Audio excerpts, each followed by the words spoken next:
नमस्कार, मैं जुक्कान दिन भर की खबरों में सबसे पहले डालते नजर आज के मुख्य समाचारों पर। आधुनिक भागदौड़ भरी जिंदगी में दिन प्रतिदिन बढ़ रही बैंकों की भूमिका, जिला अग्रणी बैंक की ओर से क्रेडिट आउटरीच कार्यक्रम आयोजित। दूसरे दिन भी बंद रहे पेट्रोल पंप, जयपुर में वार्ता, शाम तक पेट्रोल पंप संचालकों की हड़ताल टूटने की संभावना। किसानों ने घेरा मंडी समिति कार्यालय, अधिकारियों को कार्यालय में किया बंद, बोले मंडी में पड़े रहने से खराब हो रहा दाम, लगाएंगे आप। पिछले 6 माह में हुई घटनाओं ने राजस्थान को किया कलंकित, बहुजन समाज पार्टी का कार्यकर्ता सम्मेलन में बोले वक्ता। अब खबरें विस्तार से। जिला अग्रणी बैंक की ओर से मंगलवार को जिला मुख्यालय पर क्रेडिट आउटरीच कार्यक्रम आयोजित किया गया। मुख्य अतिथि कलेक्टर नतमणी डेल व विशिष्ट अतिथि जिला अग्रणी बैंक एसबीआई के मुख्य प्रबंधक राजकुमार थी। अतिथियों ने मौजूद नागरिकों से बैंक सुविधाओं का लाभ उठाते हुए आर्थिक समृद्धि बढ़ाने का आह्वान किया। कार्यक्रम को संबोधित करते हुए कलेक्टर नतमणी डेल ने कहा कि आज की इस आधुनिक भागदौड़ भरी जिंदगी में व्यक्ति जब कमाता है और अपनी आजीविका के लिए दौड़ता है, ऐसे में बैंकों की भूमिका दिन प्रतिदिन बढ़ती जा रही है। उन्होंने कहा कि पैसों का बचाव करना विशेषकर महिलाओं के लिए भारत की बेहतरीन संस्कृति रही है।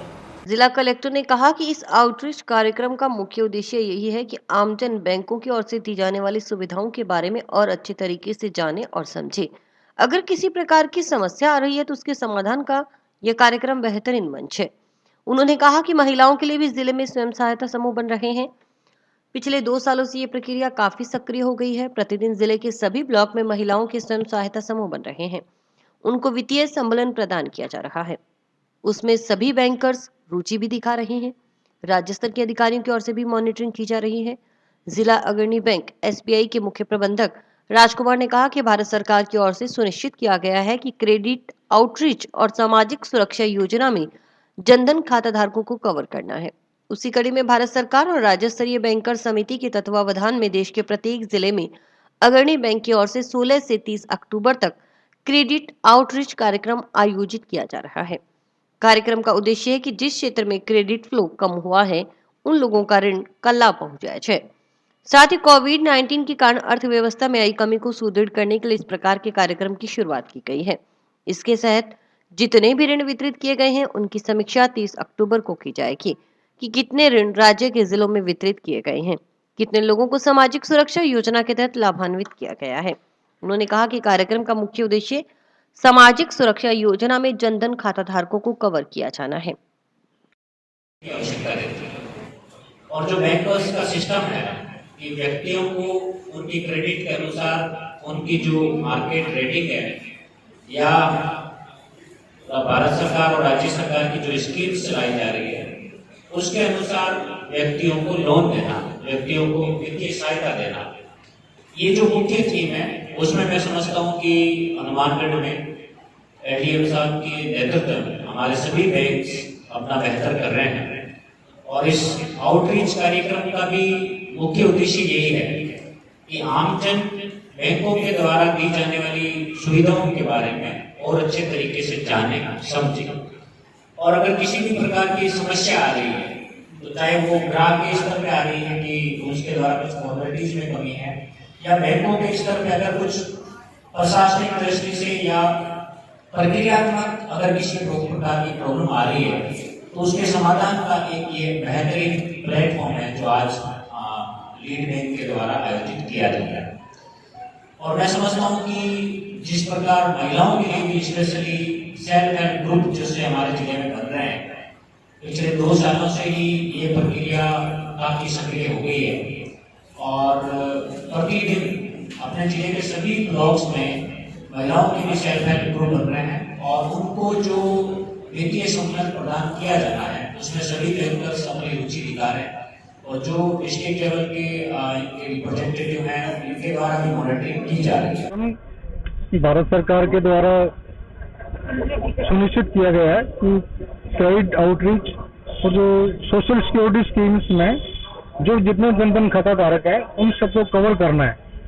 उसी कड़ी में राज्य के प्रत्येक जिले, देश के प्रत्येक जिले में अग्रणी बैंक द्वारा ये कार्यक्रम आयोजित किया जा रहा है, जिसकी अवधि 16 अक्टूबर से 30 अक्टूबर तक है, जिसमें जो भी लोन प्रोडक्ट्स हैं इस पीरियड के जितने भी लोन वितरित किए गए हैं उनकी जो समीक्षा है 30 तारीख को की जाएगी कि जिले में और स्टेट में कितने लोन इस पीरियड में वितरित किए गए और कितने लोगों को कि सामाजिक सुरक्षा योजनाओं में लाभ दिया गया है। और इसमें एक उद्देश्य ये भी है कि सोशल सिक्योरिटी स्कीम में जो जनधन खाता धारक हैं वो उनको कवर करना ही करना है। उसके अलावा 2014 के बाद में जो लोग माइनर थे 2014 में, अब मेजर हो गए हैं, उनके खाता खोल के भी उनको भी बैंकिंग सिस्टम से जोड़ना है। यही उसका मुख्य उद्देश्य है। और इसी कड़ी में आज सभी बैंकों के सहयोग से 51 करोड़ रुपए का ऋण जो है इस पीरियड में करीब एक हफ्ते का समय है, इसके अंदर वितरित किए गए हैं। और ये कार्यक्रम हम 30 अक्टूबर तक चालू रखेंगे। और इसके बाद में एक स्कूली बच्चों के लिए वित्तीय साक्षरता का शिविर आयोजन किया गया है, जिसमें बच्चों को कुछ कॉन्टेस्ट आयोजित की जाए बच्चों के लिए, और जो भी उसके विनर्स होंगे उनको फेलिसिटेशन भी किया जाएगा। पेट्रोल और डीजल पर वेट दर घटाने समेत अन्य मांगों को लेकर जिले के पेट्रोल पंप डीलर्स की बेमियादी हड़ताल मंगलवार को दूसरे दिन भी जारी रही। इसके कारण जिले में पेट्रोल और डीजल के लिए त्राही त्राही मची हुई है। लोग पेट्रोल डीजल के लिए मारे मारे फिर रहे हैं, लेकिन उन्हें यह उपलब्ध नहीं हो पा रहा। केवल एम्बुलेंस और फायर ब्रिगेड को बंद से बाहर रखा गया है। जिले में रविवार रात 12 बजे से पेट्रोल पंप बंद हो जाने के कारण फ्यूल लेने आ रहे उपभोक्ताओं को खाली हाथ लौटना पड़ रहा है। पेट्रोल पंप डीलर्स ही नहीं बल्कि उपभोक्ता भी पेट्रोल डीजल के लगातार बढ़ रहे दामों से परेशान हैं। कई उपभोक्ताओं ने भी पेट्रोल पंप डीलर्स की इन मांगों को जायज बताया। पेट्रोल पंप संचालकों की मांग है कि पेट्रोल और डीजल पर वेट कम किया जाए, बायोडीजल की अवैध बिक्री पर रोक लगाई जाए, राज्य में पेट्रोल डीजल की कीमतें पड़ोसी राज्यों के बराबर की जाए। इसके साथ ही संपूर्ण राजस्थान में एक समान विक्रय मूल्य किया जाए। इन मांगों को लेकर बीकानेर संभाग के हनुमानगढ़ सहित श्रीगंगानगर, बीकानेर व चूरू जिले के पेट्रोलियम डीलर्स हड़ताल पर हैं। इनका कहना है कि अगर उनकी मांगे नहीं मानी गई तो बेमियादी समय के लिए हड़ताल जारी रहेगी। पेट्रोलियम डीलर एसोसिएशन के पदाधिकारियों ने बताया कि संभाग में बायोडीजल के रूप में आने वाले अवैध नकली डीजल और बेस ऑयल पैराफिन पर रोक लगाने सहित 9 मांगों को लेकर उनकी ओर से राज्य सरकार से कई बार मांग की जा चुकी है, लेकिन सरकार सुनवाई नहीं कर रही। इसलिए मजबूर होकर उन्हें पूर्व घोषणा के अनुरूप 25 अक्टूबर से पूरे बीकानेर संभाग के पेट्रोल पंप बंद करने पड़ रहे हैं। उनका कहना है कि नजदीकी राज्य पंजाब और हरियाणा में हनुमानगढ़, श्रीगंगानगर के मुकाबले करीब 12 रुपए पेट्रोल डीजल की कीमत कम होने के चलते भारी मात्रा में पेट्रोल डीजल की तस्करी हो रही है, जिससे पेट्रोल पंप मालिकों को भारी नुकसान उठाना पड़ रहा है। उधर मंगलवार शाम तक पेट्रोल पंप संचालकों की हड़ताल समाप्त होने की संभावना भी जताई जा रही थी। एक ही दिन में हड़ताल के व्यापक असर को देखते हुए सरकार ने पंप संचालकों के प्रतिनिधियों से बात कर मंगलवार दोपहर को वार्ता के लिए बुलाया। ऐसे में जयपुर में वार्ता में पंप संचालकों के पक्ष में सहमति बनने की संभावना जताई जा रही है।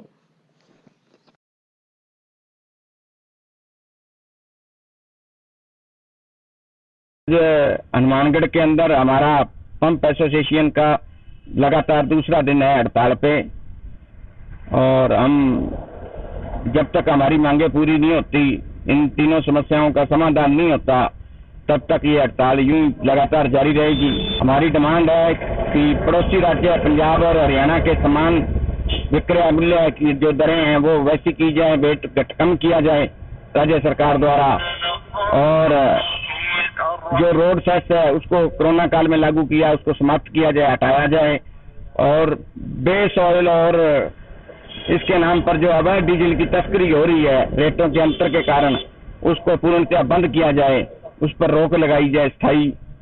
ये मुख्य मांगे हैं। किसान की माने तो ये मान के चलो डिस्ट्रिक्ट हेडक्वार्टर पे कम से कम 4 से 5 करोड़ रुपए का टर्नओवर का नुकसान है। तो प्रदेश लेवल पर कोई वार्ता का चल रहा है क्या? तो जी, आज हमारे यहाँ हर जिले से, बीकानेर डिवीजन से हर जिले से 2-2, 3-3 प्रतिनिधि वित्त विभाग में गए हुए हैं जयपुर। वहाँ चल रही है, एक मीटिंग का दौर समाप्त हो चुका है, शाम को दूसरा दौर रखा गया। अब देखो अगर वार्ता सफल होती है या असफल होती है। यहाँ से हनुमानगढ़ से आए थे सर, हम दारिया से। यहाँ बैंक का कुछ काम था थोड़ा बहुत, वो करने आए थे। वो अब ये बैक स्टार्ट की इसमें तेल नहीं है, ये पेट्रोल पंप बंद है, अब तो दिक्कत ही है सर। हम अब जाएंगे, इसको घसीट के लेके जाएंगे, कैसे जाएं अब घर पे, बहुत दिक्कत हो रही है। सरकार को कहना चाहते हैं सरकार मांगे पूरी करे और ये खोल ले, कोई काम करें, काम धंधा सब बंद है, अब सब कुछ बंद ही है सर। सरकार को तो ये बोलना चाहते हैं अपनी मांगे पूरी करे और ये पेट्रोल पंप खुले। बहुजन समाज पार्टी का कार्यकर्ता सम्मेलन मंगलवार को जंक्शन स्थित महाराजा अग्रसेन भवन में संपन्न हुआ। सम्मेलन में मुख्य अतिथि राष्ट्रीय समन्वयक प्रदेश प्रभारी व राज्यसभा सांसद रामजी गौतम थे। विशिष्ट अतिथि प्रदेश प्रभारी सुरेश आर्य थे, जबकि अध्यक्षता प्रदेश अध्यक्ष भगवान सिंह बाबा ने की। विशिष्ट अतिथि प्रदेश प्रभारी सीताराम सिला व प्रदेश महासचिव भोला सिंह बाचीगर थे। सम्मेलन में मौजूद कार्यकर्ताओं को पार्टी नेताओं ने मार्गदर्शित करते हुए कहा कि जिस समय उत्तर प्रदेश में बहुजन समाज पार्टी की सरकार बनी, उस समय दलित समाज के साथ अन्याय व अत्याचार की घटनाओं पर पूरी तरह से रोक लगी। तब दलितों के लिए यूपी में नए आयाम स्थापित हुए, शिक्षा के द्वार खोले गए। अगर उसी तरह राजस्थान में भी बहुजन समाज पार्टी की सरकार बनती है तो दलितों पर होने वाले अत्याचार और अन्याय की घटनाओं पर अंकुश लगेगा। सम्मेलन को संबोधित करते हुए मुख्य अतिथि रामजी गौतम ने कहा कि बाबा साहेब डॉक्टर अंबेडकर ने 1935 में कहा था कि जिस दिन आप देश के शासक बन जाओगे, उस दिन आपकी सभी दुख तकलीफें खत्म हो जाएंगी। बाबा साहेब ने हमें इस देश का शासक बनाने के तमाम तरह के प्रयास किए। उसी प्रयास के तहत बाबा साहेब ने हमें वोट का अधिकार दिया। प्रदेश अध्यक्ष भगवान सिंह बाबा ने कहा कि राजस्थान में विधानसभा चुनावों में मात्र 2 साल का समय शेष बचा है। बसपा ने अभी से विधानसभा चुनावों की तैयारी शुरू कर दी है। बसपा का लक्ष्य है कि 2023 में बसपा इतनी मेहनत करे कि इतने विधायक जीतकर लाए भी किसी भी दल को स्पष्ट बहुमत न मिले। तब बसपा बैलेंस ऑफ पावर बनकर राजस्थान में अपनी सरकार बनाए। इस लक्ष्य की प्राप्ति के लिए बसपा ने राजस्थान प्रदेश में मजबूती से काम करना शुरू कर दिया है। राज्य में 4 बार के शासन काल में एक भी घटना दलितों पर नहीं हुई, क्योंकि जो राजा होता है तो राजा पे कोई अत्याचार नहीं होता। इसीलिए बाबा साहब डॉक्टर अम्बेडकर ने हम सबको राजा बनाने के लिए सपना दिया। और बाबा साहब डॉक्टर अम्बेडकर ने 1935 में कहा कि जाओ मेरे बच्चों, अपने घर की दीवार पर लिख लो, आप इस देश के एक शासक बनना। ये बात 1935 में बाबा साहब ने, और बाबा साहब ने कहा जिस दिन आप इस देश के शासक बन जाओगे, उसी दिन आपके जीवन के सारे दुख और तकलीफें खत्म हो जाएंगी। ये बात बाबा साहब ने 1935 और बाबा साहब ने हमें इस देश का राजा बनाने के लिए तमाम प्रयास किए, और उसी प्रयास के तहत बाबा साहब डॉक्टर भीमराव अम्बेडकर ने हमें वोट का अधिकार दिया। बाबा साहब ये बात जानते थे कि इस देश के बहुजन समाज के जो लोग हैं, हजारों साल से इस देश में गुलामी की जंजीरों में जकड़े हुए हैं। अगर इनकी गुलामी की जंजीरों को न तोड़ा गया, ये मेरा बहुजन समाज इस देश का कभी राजा नहीं बनेगा। इसीलिए बाबा साहब डॉक्टर अम्बेडकर ने हम सबको 2 वोट का अधिकार दिया। बहुजन समाज पार्टी के द्वारा हनुमानगढ़ जिले का कार्यकर्ता सम्मेलन रखा गया था, और इसमें विशेष रूप से हमारे जो पार्टी के राष्ट्रीय कोऑर्डिनेटर हैं, राज्यसभा के सांसद और राजस्थान प्रदेश के जो मुख्य प्रभारी हैं, आदरणीय रामजी गौतम जी आज इस बैठक में चलकर आए हैं। क्योंकि विधानसभा चुनाव बिल्कुल नजदीक है, मात्र 2 साल का समय शेष बचा है, तो हम लोगों ने अभी से विधानसभा चुनाव की तैयारी शुरू कर दी है। क्योंकि हमारा लक्ष्य है कि आने वाली 2023 में हम इतनी मेहनत करें और इतने विधायक जिताकर लाएं कि किसी भी दल को यहाँ स्पष्ट बहुमत नहीं मिले, और फिर हम जो बैलेंस ऑफ पावर बन के राजस्थान पर अपनी सरकार बनाएं। इस लक्ष्य को प्राप्ति करने के लिए हम लोगों ने मजबूती से काम करना प्रारंभ कर दिया है। बहुजन समाज पार्टी हनुमानगढ़ के जिला कार्यकर्ताओं का इधर महाराजा अग्रसेन भवन में कार्यकर्ता सम्मेलन है।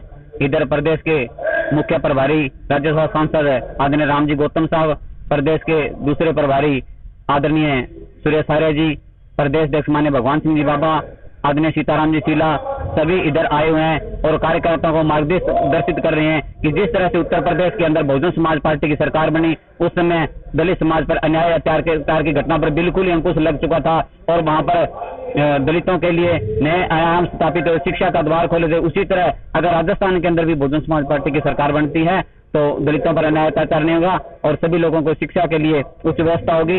ऐसी मार्गदर्शन करके आज इधर कार्यकर्ताओं को हमारे सभी पदाधिकारी पहुंचे।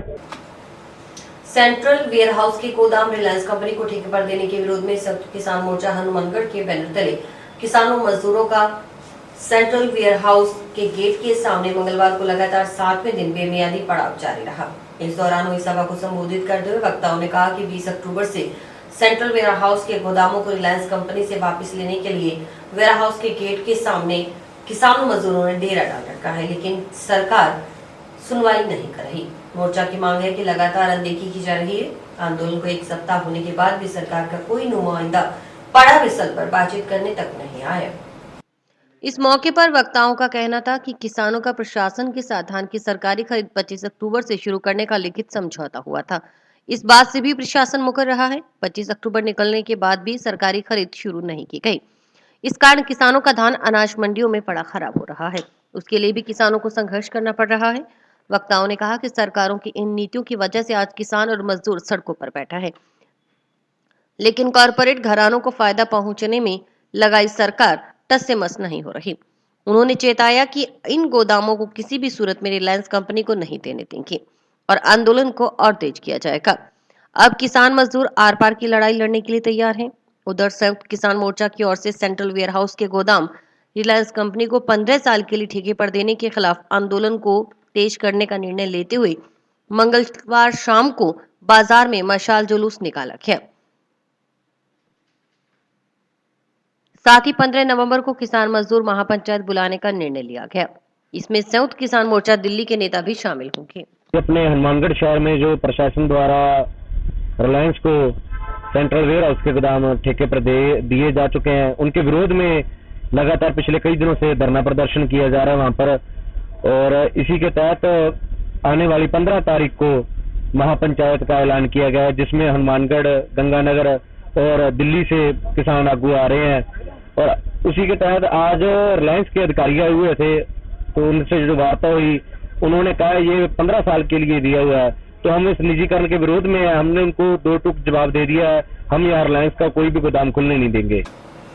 और अभी वक्त है ब्रेक का।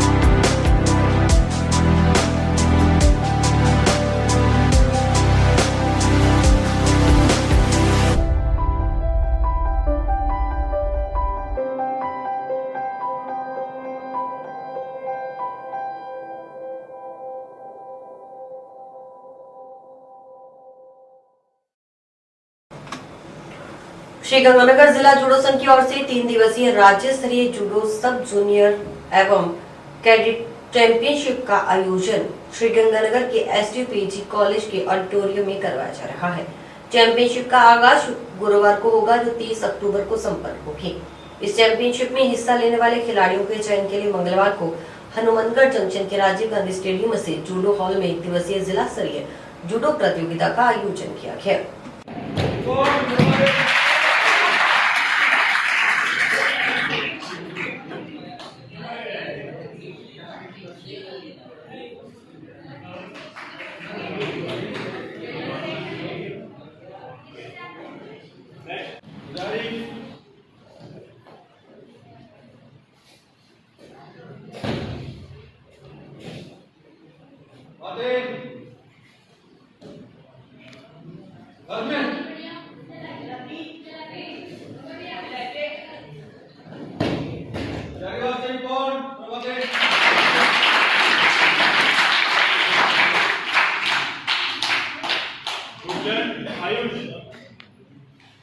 कार्यक्रम के मुख्य अतिथि राजस्थान जूडो संघ कोषाध्यक्ष तरुण विजय थे। अध्यक्षता शमशेर सिंह ने की। विशिष्ट अतिथियों के रूप में शंकर सिंह नरूका, शिवराज सिंह बराड़ व हॉकी कोच नवदीप सिंह मौजूद रहे। मुख्य अतिथि तरुण विजय ने अपने संबोधन में कहा कि जिले में प्रतिभाओं की कमी नहीं, जरूरत है उन्हें तराशकर उचित मंच उपलब्ध करवाने की। राजस्थान जूडो संघ इस दिशा में प्रयासरत है। उन्होंने खिलाड़ियों को खेल के भावना से खेलने का आह्वान करते हुए राज्य स्तरीय प्रतियोगिता में उत्कृष्ट प्रदर्शन करने की शुभकामनाएं थी। प्रतियोगिता के उद्घाटन मौके पर जूडो खिलाड़ियों के मध्य डेमो फाइट दिखाई गई। इसके बाद शुरू हुई प्रतियोगिता में विजेता रहने वाले खिलाड़ियों का श्रीगंगानगर में आयोजित होने वाली राज्य स्तरीय प्रतियोगिता के लिए चयन किया गया। सब जूनियर वर्ग में 16 जबकि कैडेट में 18 खिलाड़ियों का चयन किया गया। जूडो कोच अभयजीत सिंह ने बताया कि चयन शिविर में करीब 100 खिलाड़ियों ने हिस्सा लिया। कुल 34 खिलाड़ियों का चयन किया गया जो श्रीगंगानगर में 28 से 30 अक्टूबर तक आयोजित होने वाली राज्य स्तरीय प्रतियोगिता में हिस्सा लेंगे। राज्य स्तरीय प्रतियोगिता में विजेता रहने वाले खिलाड़ी चंडीगढ़ में होने वाली राष्ट्रीय स्तर की प्रतियोगिता में हिस्सा लेंगे। प्रतियोगिता में रेफरी की भूमिका नरेश कुमार व कोमलप्रीत सिंह ने निभाई। आज 26 तारीख को Rajiv Gandhi stadium judo hall में जूडो की डिस्ट्रिक्ट रखी गई, जिसमें तरुण विजय जी हमारे जो स्टेट के कोषाध्यक्ष हैं और राजस्थान हनुमानगढ़ के सेक्रेटरी हैं, उनके द्वारा हमारा कंपटीशन स्टार्ट हुआ, जो कि आज शाम तक समापन हो जाएगा। इसमें जो विजेता जीतेंगे, सब जूनियर और कैडेट बॉयज गर्ल्स सब जो जीतेंगे वो 28, 29, 30 अक्टूबर को गंगानगर होने वाली स्टेट में भाग लेंगे, और जो वहाँ जीतेंगे वो नेशनल जाएंगे, चंडीगढ़ जो होने वाली अगले माह। आज यहाँ पे क्या कार्यक्रम रहा? आज यहाँ पे तरुण विजय जी ने आए, उन्होंने शुभारंभ किया। उसके बाद यहाँ पे एक डेमो फाइट दिखाई गई, उनके द्वारा एक फाइट करी गई। उसके बाद बच्चों को उत्साह बढ़ा, जिससे वो कंपटीशन हमारा आगे और सफलतापूर्वक हुआ। लगभग 100 से 110 बच्चों ने यहाँ पे पार्टिसिपेट किया। कितने बच्चों को सिलेक्ट? सिलेक्ट 16 बच्चे सब जूनियर में होंगे और 18 बच्चे कैडेट में होंगे, छात्र छात्रा दोनों।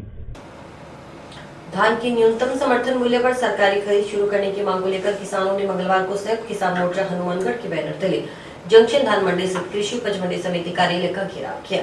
साथ ही मंडी समिति सचिव के कार्यालय में चल रही बैठक में मौजूद मंडी समिति व एफसीआई के अधिकारियों के कार्यालय में बंद कर दिया।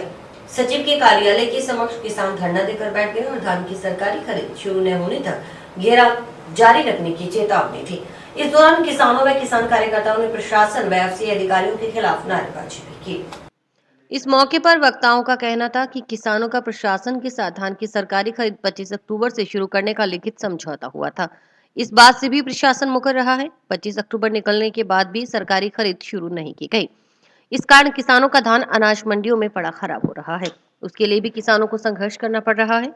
वक्ताओं ने कहा कि सरकारों की इन नीतियों की वजह से आज किसान और मजदूर सड़कों पर बैठा है, लेकिन कॉरपोरेट घरानों को फायदा पहुंचने में लगाई सरकार टस से मस नहीं हो रही।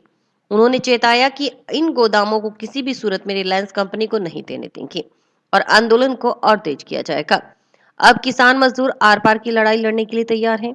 उधर संयुक्त किसान मोर्चा की ओर से सेंट्रल वेयर हाउस के गोदाम रिलायंस कंपनी को 15 साल के लिए ठेके पर देने के खिलाफ आंदोलन को तेज करने का निर्णय लेते हुए मंगलवार शाम को बाजार में मशाल जुलूस निकाला गया। साथ ही 15 नवंबर को किसान मजदूर महापंचायत बुलाने का निर्णय लिया गया। इसमें संयुक्त किसान मोर्चा दिल्ली के नेता भी शामिल होंगे। अपने हनुमानगढ़ शहर में जो प्रशासन द्वारा रिलायंस को सेंट्रल वेयर हाउस के गोदाम ठेके पर दिए जा चुके हैं, उनके विरोध में लगातार पिछले कई दिनों से धरना प्रदर्शन किया जा रहा है वहां पर। और इसी के तहत आने वाली 15 तारीख को महापंचायत का ऐलान किया गया है, जिसमें हनुमानगढ़, गंगानगर और दिल्ली से किसान आगू आ रहे हैं। और उसी के तहत आज रिलायंस के अधिकारी आए हुए थे, तो उनसे जो वार्ता हुई, उन्होंने कहा ये 15 साल के लिए दिया हुआ है, तो हम इस निजीकरण के विरोध में है। हमने उनको 2 टूक जवाब दे दिया है, हम यहाँ रिलायंस का कोई भी गोदाम खुलने नहीं देंगे। और इसके साथ समाचार समाप्त हुए। रोजाना देखते रहिए समाचार। नमस्कार।